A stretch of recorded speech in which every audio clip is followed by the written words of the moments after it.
नोटबंदीमुळे इंदापूरच्या urban cooperative बँकेमध्ये गेल्या 7 दिवसापासून रोकड नसल्यानं तिथे शेतकरी आणि सगळे जनसामान्य त्यांचे अतोनात हाल होत आहेत। इथला आढावा घेतलाय आमचे प्रतिनिधी राहुल ढवळे यांनी।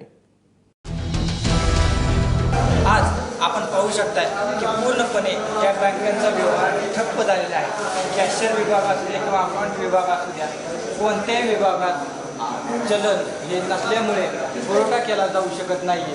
इंदापूर पुणे जिल्ह्यातील इंदापूर तालुक्यातील इंदापूर अर्बन बँक आहे।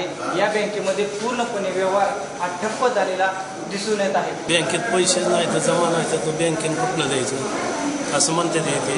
आणि शेतकऱ्यांची भलतीच अडचण झाली, काय मटेरियल आणता येणार, खुरपण बायांना काय पैसा द्यायला नाही, अशी ताणाताण उडाली शेतकऱ्यांची।